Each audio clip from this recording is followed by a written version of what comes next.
It's Bastion and Torbjorn. Nah, I'm joking. It's actually Reaper. Hey guys, Abby's video, and in today's video, I wanted to talk about the state of Reaper because I feel like in the DPS role, he's the character that has completely lost his identity and what he specialized in back in Overwatch 1 and somewhat in Overwatch 2. And he's just kind of found himself in this awkward spot where he's just the weakest version of the archetype that he's in. So what am I talking about? Let's start talking about. Reaper in Overwatch 1 was known as the traditional tank buster character that when you picked and you were like, yeah, I'm gonna, help burst down a tank and things like that. And he was an okay flanker, wasn't really that good at flanking. Which one was kind of okay at it. You didn't really want to do that. You kind of really wanted to help gather up with your two tanks at the front, help burst down the other tank, and then kind of walk in with him. He was inconsistent, but he had his place in the game where he worked at every levels of play. There were certainly some specialists that even made him work in GM and top 500.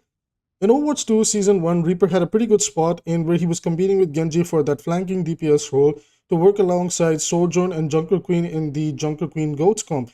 However, over time, as the support role got its buffs going on from that season, Reaper started to really struggle in just being able to go for a flanking playstyle or even going for, let's say, a more tank busting playstyle because healing is stronger than ever and supports have so much in their kit now. Well, some supports have so much in their kit now that playing Reaper into them or trying to flank onto them just makes you feel just pathetic. It's like you're going to them so they can kill you rather than you're going to actually pressure them in order to force out some cooldowns and then re-engage. It's a very awkward situation that he's in.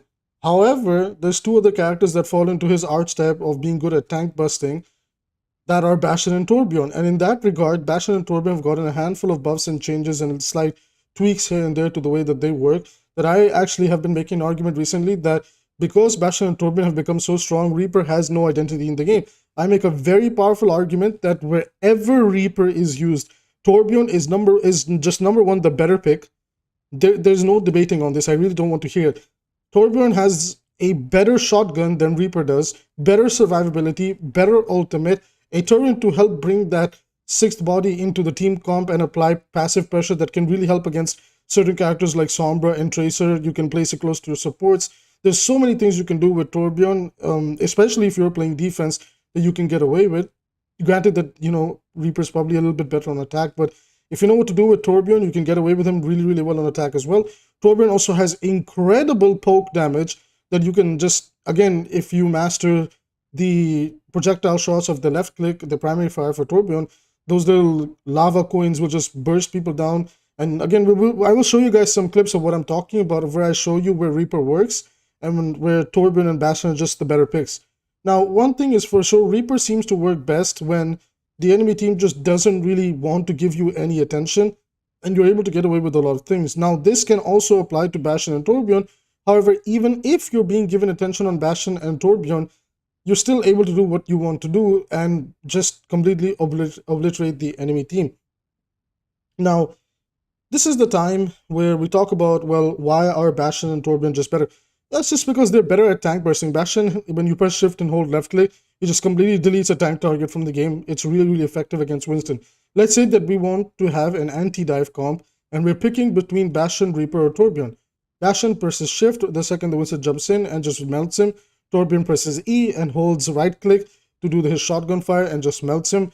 Reaper actually has to go through a process where his slow fire rate has to just, shot, while Torbjorn is just shot.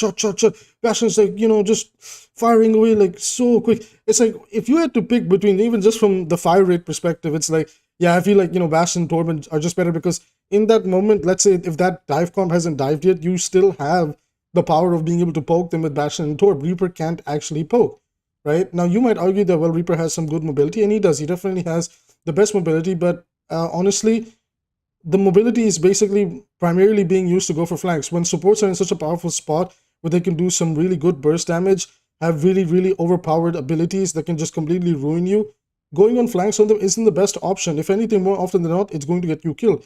Again, against low elo lobbies and things like that, of course it's going to work. But the second those support players grow a little bit of common sense, you're going to have a really hard time with Reaper. However, this is not going to happen if you're playing Bastion or Torbjorn, because you can just kind of sit far away and just poke them down. Bastion shoots a really powerful grenade. Torbjorn, like, again, the press E and hold left click, and you can just luckily burn someone down with the lava coins. It's it's a bit sad. I'm not going to lie, right? It's a bit sad because this is kind of what happens when we try to bring every hero to the same power level. Somebody's gonna kind of be left behind. Now, can you still play Reaper and make it work? Of course, I'm gonna show you some VODs where I did just that. But when the enemy gives you some attention and you feel like, basically, how do I try to explain this? If the enemy starts to put a lot of pressure on your team, Reaper just falls apart. Reaper is not good at responding to situations where you as a team are under too much pressure. However, Torbjorn and Bastion are very good at responding to that. And that is a big problem for Reaper, right? It's really easy to ignore his engages. Even his damage can feel really, really insignificant and inconsistent. Even if you're like, if you just like a little bit away from the optimal range, your damage just feels like you're doing nothing. But you don't feel this on Torbjorn because they tightened his spread like crazy. And you don't feel this on Bastion because, again, the volley of bullets is insane. And now let's talk about the games that I have on Torbjorn and Reaper. I was going to get some Bastion footage, but, I would have to play Bastion for that, and I would rather fall asleep and cuddle my pillow for 12 hours than play Bastion, at least for now. I played him too much back in Season 6, and I cannot be bothered to play Bastion. You guys are just going to have to take my word for this, but, I don't think I need to even prove the Bastion point, simply because I'm sure you might have fallen prey to Bastion just melting a tank player and things like that. So over here, we are on this, what is this map called? New Junk City. I'm walking in with my Doomfist. I'm able to see the comp over there. And bear in mind that I'm playing these games on 200 ping. I'm having a little bit of internet issue here and there, but it's okay. So I do my best to just work around with my Lucio and my Doomfist. And as soon as we were able to isolate somebody, I just kind of walk up and apply a lot of pressure with Reaper, right? Now, in situations like this where you're able to isolate targets, Reaper is pretty good, right? So we just walk up here. There's a Mercy just kind of isolated that I'm able to find a nice pick on. I walk up to this Tracer. She's not really the best with her movement. She uses her recall, and I just burst her down over here. Give it a second. I'm going to walk up to her. My aim is a little bit off because the 200 ping, because servers are a huge mess this season, ever since the Roadhog patch, but it is what it is. So over here, we just, go into the cleanup mode. We're forcing them away from the point. And basically, this is where, Reaper is decent. When they just it just catches them off guard, but they need a moment to just feel confident. They walk in, and I get hammer shot. What? I get earth shattered, and from here things begin to fall apart. Right? From here, they're able to get a good position, and as Reaper trying to go up against their comp, get behind them into a Moira and Ana, is very dangerous because of the sleep dart potential, the burst potential from the Hanzo, arrows that could come through, even the Reinhardt peeling. So I'm like, okay, I probably shouldn't flank against that comp. So best thing for me to do is to take the frontline duel, help Doomfist, help Tracer kind of walk in. It doesn't really work out in our favor, right? I'm not going to show you the fact that I kept failing horribly. Eventually, my team is able to turn it around, and I managed to go on Torbjorn, and we were able to set up on this bridge over here. I set up my turret on the bridge, and I was like, okay, we're just going to wait for them to engage. So over here, Ryan shows his face. I'm like, all right, they're going to engage. I ping the area, and I start trying to burst his shield down so that if he enters the fight, he doesn't have a shield, and it's easier for us all to do damage on him. So already I'm getting infinite more value on Torbjorn. Not only was I able to apply so much shield pressure, like, to just burn the shield down, but I also insta-killed the Tracer over there, just completely deleting her. Where if I was on Reaper over there, maybe I would need one extra shot because the way that they changed, the spread on Torbjorn's gun, right? Now over here I go Reaper. We're playing Reaper on Ilios. Another example here is, again, so start of the game I'm playing Reaper, and I'm helping my Winston over here just apply pressure to the Sigma, but the supports are keeping up really well. Try to duel this Hanzo, but again, the damage is a bit inconsistent. I'm like, I'm gonna respect that, like, nobody's helping me, and I don't want to take the risk of getting insta-killed by Hanzo. So again, try to tickle him here and there, force him off, stay away from that angle, and just helping my tank out. Like, I'm playing a really safe style. Again, I just keep trying to force this Hanzo away from the ankle. Don't really care about killing him. Just keeping a close eye on him, pinging him, letting the team know that, hey, he's here. But now he knows that I'm trying to go for a backline flank, and I'm scared. I'm like, I don't know what to do. He's just kind of watching me, and it doesn't work out for me. I end up getting eliminated. So at this point, I already feel like the Reaper pick is awkward. I'm unable to secure kills. They have good healing, even in the form of Ana, Mercy, and Sigma has really good survivability as well. So I'm like, okay, I'll commit to it for one more fight, right? Surely I'll commit to it for one more fight, and I'll be able to turn this around. 𝐒𝐖𝐈 gets value even by dying because, support's balanced and things like that. And we're able to, walk in. So I have my ult here. I just kind of walk in and disrespect this Cassidy because I'm like, yeah, I'm playing Reaper. Let me feel good for like 1 second and I'm going to go Torbjorn. So Reaper's not working here. Like, even if I can get in a really good position, his inconsistent damage is just so easily out-healable where it just feels almost pointless. Even if I can get a pick or two, it happens so late into the fight that most likely my team has already lost the fight. Now I go Torbjorn over here and I take this position here, and right away, again, with the way his spread works and the way his damage works, the extra pressure from the turret, I'm just bringing so much pressure already. Landing these lava coin shots, just bursting them. Look at that. Couldn't do that with Reaper over there. Had nothing to do with my aim, nothing to do with my skill, exact same sensitivity, blah, blah, all that type of stuff. The hero is just marginally better, just bursting these guys down. If I was Reaper over there, that wouldn't be happening. Maybe I would require, again, one more shot here and there. So Torbjorn, just the better pick overall. Now going into this next round, we are on Lighthouse, I believe. And this round goes really, really well. I just stick to my guns on Torbjorn, and I'm like, I'm just gonna like hold an angle and apply so much pressure and do what I can and just burst people down. Like, that's pretty much Torb's playstyle. He's very, very strong at it. He's really good if you can get set up first and they have to walk into you. Over here, I try to go for a bit of a cheeky flank on Diana, and not gonna lie, she just walked in a straight line and I burst her down. And the Cassidy, I make a lot of mistakes over here, but honestly, I end up winning the fight because, again, Torbjorn's damage is so good.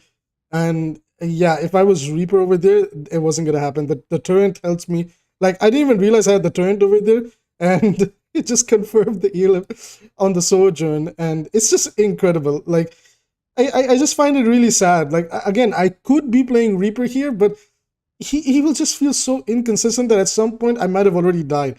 The overload giving me more HP and just strength in general with the fire rate buff, getting the 2 picks over there with the lava coins, getting the 3rd pick over here onto the Reinhardt with that burst damage, getting the 4th pick over here on the Ana?